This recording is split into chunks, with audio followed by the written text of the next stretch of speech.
ಎಲ್ಲರಿಗೂ ಯೂಟ್ಯೂಬ್ ಚಾನಲ್ಗೆ ಸ್ವಾಗತ. ಈ ಒಂದು ವಿಡಿಯೋದಲ್ಲಿ ನಾವು 6ನೇ ತರಗತಿ ಸಮಾಜ ವಿಜ್ಞಾನ ಉತ್ತರ ಭಾರತದ ಪ್ರಾಚೀನ ರಾಜಮನೆತನಗಳು ಇದರ ಕುಶಾನರು ಪಾಠದ ಸ್ಪರ್ಧಾತ್ಮಕ ಪರೀಕ್ಷೆಗಳಿಗೆ ಉಪಯೋಗವಾಗುವ ಒಂದು ವಾಕ್ಯದ ಪ್ರಶ್ನೋತ್ತರಗಳನ್ನು ನೋಡೋಣ. ಮೊದಲನೆಯ ಪ್ರಶ್ನೆ, ಕುಶಾನ ರಾಜವಂಶವು ಎಲ್ಲಿ ಆಳ್ವಿಕೆ ನಡೆಸುತ್ತಿತ್ತು? ಉತ್ತರ ಗಾಂಧಾರ, ಈಗಿನ ಅಫಘಾನಿಸ್ತಾನ ಪ್ರದೇಶದಲ್ಲಿ. ಎರಡನೇ ಪ್ರಶ್ನೆ, ಕುಶಾನರಲ್ಲಿ ಪ್ರಸಿದ್ಧ ಅರಸ ಯಾರು? ಉತ್ತರ ಕನಿಷ್ಕ. ಮುಂದಿನ ಪ್ರಶ್ನೆ, ಕನಿಷ್ಕ ಸಾಮ್ರಾಜ್ಯ ಎಲ್ಲಿಯವರೆಗೆ ಹಬ್ಬಿತ್ತು? ಉತ್ತರ ಅಫ್ಘಾನಿಸ್ತಾನದಿಂದ ಬಿಹಾರದವರೆಗೆ. ಮುಂದಿನ ಪ್ರಶ್ನೆ, ಕನಿಷ್ಕ ಯಾವ ಧರ್ಮದ ಅನುಯಾಯಿಯಾಗಿದ್ದನು? ಉತ್ತರ ಬೌದ್ಧ ಧರ್ಮ. ಮುಂದಿನ ಪ್ರಶ್ನೆ, 4ನೆಯ ಬೌದ್ಧ ಮಹಾಸಭೆ ಎಲ್ಲಿ ನಡೆಯಿತು? ಉತ್ತರ ಕಾಶ್ಮೀರದಲ್ಲಿ. ಮುಂದಿನ ಪ್ರಶ್ನೆ, ಕಾಶ್ಮೀರದಲ್ಲಿ 4ನೆಯ ಬೌದ್ಧ ಮಹಾಸಭೆಯನ್ನು ನಡೆಸಿದವರು ಯಾರು? ಉತ್ತರ ಕನಿಷ್ಕ. ಮುಂದಿನ ಪ್ರಶ್ನೆ, ಕನಿಷ್ಕನು ಅಧಿಕಾರಕ್ಕೆ ಬಂದ ನೆನಪಿಗಾಗಿ ಪ್ರಾರಂಭಿಸಿದ ವರ್ಷ ಯಾವುದು? ಉತ್ತರ ಶಕ, ಶಾಲಿವಾಹನ ಶಕ. ಮುಂದಿನ ಪ್ರಶ್ನೆ, ಭಾರತ ಸರ್ಕಾರದ ಅಧಿಕೃತ ಕ್ಯಾಲೆಂಡರ್ ವರ್ಷ ಯಾವುದು? ಉತ್ತರ ಶಕ ವರ್ಷ, ಶಾಲಿವಾಹನ ಶಕ. ಮುಂದಿನ ಪ್ರಶ್ನೆ, ಕನಿಷ್ಕನು ಪುರುಷಪುರದಲ್ಲಿ ಇಂದಿನ ಪೇಶಾವರದಲ್ಲಿ ಕಟ್ಟಿಸಿದ ಸ್ತೂಪಕ್ಕೆ ಎಷ್ಟು ಅಂತಸ್ತುಗಳ ಗೋಪುರವಿತ್ತು? ಆ ಗೋಪುರವು ಎಷ್ಟು ಅಡಿ ಎತ್ತರವಿತ್ತು?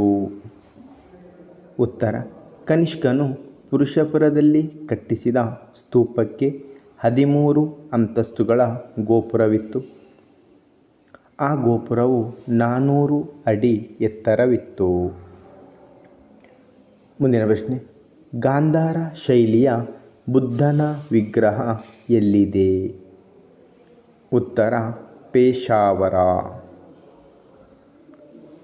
ಮುಂದಿನ ಪ್ರಶ್ನೆ, ಕನಿಷ್ಕನ ಕಾಲದಲ್ಲಿ ಹುಟ್ಟಿಕೊಂಡ ಕಲಾ ಶೈಲಿಗಳು ಯಾವುವು?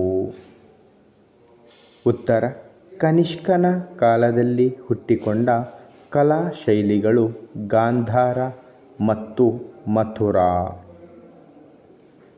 ಮುಂದಿನ ಪ್ರಶ್ನೆ, ಕನಿಷ್ಕನ ಕಲ್ಲಿನ ವಿಗ್ರಹ ಎಲ್ಲಿ ದೊರೆತಿದೆ?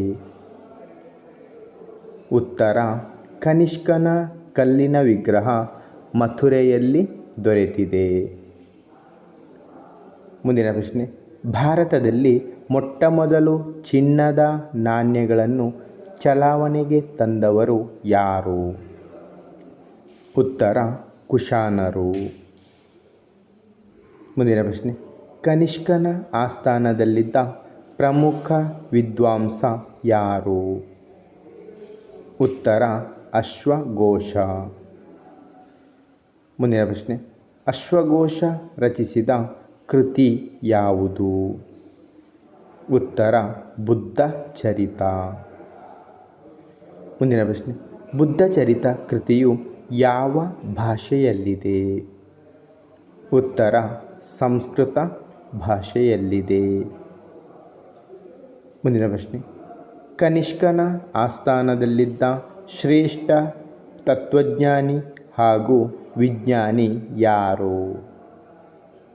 ಉತ್ತರ ಕನಿಷ್ಕನ ಆಸ್ಥಾನದಲ್ಲಿದ್ದ ಶ್ರೇಷ್ಠ ವಿಜ್ಞಾನಿ ಹಾಗೂ ತತ್ವಜ್ಞಾನಿ ನಾಗಾರ್ಜುನ. ಮುಂದಿನ ಪ್ರಶ್ನೆ, ಕಾಶ್ಮೀರದಲ್ಲಿ ನಡೆದ 4ನೆಯ ಬೌದ್ಧ ಮಹಾಸಭೆಯ ಅಧ್ಯಕ್ಷರು ಯಾರು? ಉತ್ತರ ವಸುಮಿತ್ರ. ಮುಂದಿನ ಪ್ರಶ್ನೆ, ಕನಿಷ್ಕನ ಸಮಕಾಲೀನ ವೈದ್ಯ ಯಾರು? ಉತ್ತರ ಚರಕ. ಮುಂದಿನ ಪ್ರಶ್ನೆ, ಚರಕ ಸಂಹಿತೆ ಗ್ರಂಥವನ್ನು ಬರೆದವರು ಯಾರು? ಉತ್ತರ ಚರಕ. ಮುಂದಿನ ಪ್ರಶ್ನೆ, ಬಂಡೆಗಳ ಮೇಲೆ ಕೊರೆದಿಟ್ಟ ಬರಹವನ್ನು ಏನೆಂದು ಕರೆಯುವರು? ಉತ್ತರ ಶಿಲಾಶಾಸನ. ಮುಂದಿನ ಪ್ರಶ್ನೆ, ಅಶೋಕನು ಬೌದ್ಧ ರಾಯಭಾರಿಗಳನ್ನು ಬರ್ಮಾ ಅಂದರೆ ಮಯನ್ಮಾರ್, ಶ್ರೀಲಂಕಾ, ಈಜಿಪ್ಟ್, ಪಶ್ಚಿಮ ಏಷ್ಯಾ ಹಾಗೂ ಪೂರ್ವ ಯುರೋಪ್ ದೇಶಗಳಿಗೆ ಕಳುಹಿಸಿದ್ದನು. ತನ್ನ ಮಗ ಮಹೇಂದ್ರ ಮತ್ತು ಪುತ್ರಿ ಸಂಘಮಿತ್ರರನ್ನು ಶ್ರೀಲಂಕೆಗೆ ಕಳುಹಿಸಿದ್ದನು. ಕರ್ನಾಟಕದ ಮೈಸೂರಿಗೆ ಮಹಾದೇವ ಮತ್ತು ಉತ್ತರ ಕನ್ನಡ ಜಿಲ್ಲೆಯ ಬನವಾಸಿಗೆ ರಕ್ಷಿತ ಎಂಬ ಧರ್ಮ ಪ್ರಚಾರಕರು ಬಂದಿದ್ದರು. ಮುಂದಿನ ಪ್ರಶ್ನೆ, ಕಟ್ಟಡ ನಿರ್ಮಾಣ ಕಲೆಯನ್ನು ಏನೆಂದು ಕರೆಯುವರು? ಉತ್ತರ ವಾಸ್ತುಶಿಲ್ಪ. ಮುಂದಿನ ಪ್ರಶ್ನೆ, ಮೂರ್ತಿಶಿಲ್ಪ ಎಂದರೇನು? ವಿಗ್ರಹಗಳನ್ನು ನಿರ್ಮಿಸುವ ಕಲೆ. ಇದನ್ನು ಮೂರ್ತಿಶಿಲ್ಪ ಎನ್ನುವರು. ಮುಂದಿನ ಪ್ರಶ್ನೆ, ಯಾರ ಕಾಲದಲ್ಲಿ ವಾಸ್ತುಶಿಲ್ಪ ನಿರ್ಮಾಣಕ್ಕಾಗಿ ಕಟ್ಟಿಗೆ ಮತ್ತು ಇಟ್ಟಿಗೆಗಳ ಬದಲು ಕಲ್ಲುಗಳ ಬಳಕೆ ಆರಂಭವಾಯಿತು? ಉತ್ತರ ಅಶೋಕ. ಮುಂದಿನ ಪ್ರಶ್ನೆ, ಅಶೋಕನ ಶಾಸನಗಳು ಕರ್ನಾಟಕದ ಯಾವ ಜಿಲ್ಲೆಗಳಲ್ಲಿವೆ? ಉತ್ತರ ಅಶೋಕನ ಶಾಸನಗಳು ಕರ್ನಾಟಕದ ರಾಯಚೂರು, ಕೊಪ್ಪಳ, ಚಿತ್ರದುರ್ಗ, ಬಳ್ಳಾರಿ ಮತ್ತು ಗುಲ್ಬರ್ಗ ಜಿಲ್ಲೆಯಲ್ಲಿವೆ. ಧನ್ಯವಾದಗಳು. ಮುಂದಿನ ವಿಡಿಯೋದಲ್ಲಿ ಇದೇ ಪಾಠಕ್ಕೆ ಸಂಬಂಧಿಸಿದ ಗುಪ್ತರು ಈ ಪಾಠದ ಪ್ರಶ್ನೋತ್ತರಗಳನ್ನು ನೋಡೋಣ. ಇಷ್ಟವಾದ ಲೈಕ್ ಮಾಡಿ, ಶೇರ್ ಮಾಡಿ. ಹೆಚ್ಚಿನ ವಿಡಿಯೋಗಳಿಗಾಗಿ ಚಾನಲನ್ನು ಉಚಿತವಾಗಿ ಸಬ್ಸ್ಕ್ರೈಬ್ ಮಾಡಿ.